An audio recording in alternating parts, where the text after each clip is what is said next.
in the first, I remember back in our first meeting, is not only the Dawn Breakers. Dawn Breakers was the foundation. Because he put that there, but that was the history. We had to have the history first. Had to have that first. And then after we got the history, but after the history was done about Baha'u'llah and stuff, but for us to be able to hear in our hearts and in our spirits that when we picked up Baha'u'llah's writings and we heard Christ, that's right. then we go to Christ and we hear Baha'u'llah, that's where he came up with the alchemist. Because he made us throw away all that doctrine that we have learned when he was growing up. False indoctrination.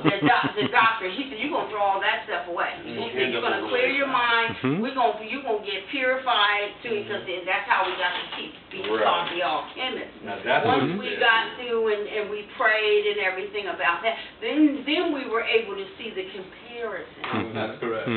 But we had to be untaught. Untaught to be taught. Like we did. Tear down the walls. Tear down the walls. Right, Joyce said the word earlier, veils. Veils, take those veils. Get the veils off. I told brother, I said, baby, St. Francis of Assisi and all that. He said, no, Tasha. He said, Roman Catholic, I was raised Roman Catholic, generational.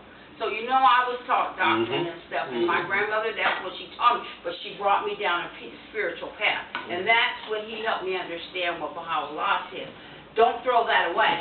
Correct. Because you were brought down some kind of path. It's better to be brought down a path to know about God in some way than not know him at all. He said, don't throw that away. You can't throw that because he gave your grandmother, your grandparents to you to teach you God for that purpose, for you to come to where you are now. Laying that foundation. Yeah, laying the foundation for you to embrace the faith when you heard it. You know that. But not only that, then I went to exploring other faiths, but then I married a Baptist, so I come down another hole. That's correct, you did. Yeah. That's correct, you did. But look where it led you to, as you said. It led you to it, and to be able to embrace. Right. And when you did, what the old heart, I remember. Oh, almost jumped in Erica's mouth. In her arms. He did jump into her arms.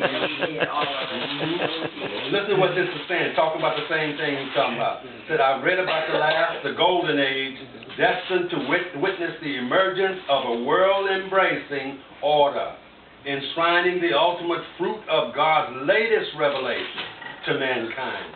A fruit whose maturity must signalize the establishment of a world civilization and the formal inauguration of the kingdom of the Father upon earth as promised by Jesus himself, Jesus Christ himself. I don't know whether we read that last few verses, but that's the end of it. That's not the end of it. Brother, that's to leave that for our homework. We got the scriptures in there for us to study. Got the scriptures? Yeah. That's your homework. I didn't give you the bottom of this, though, which is still your homework.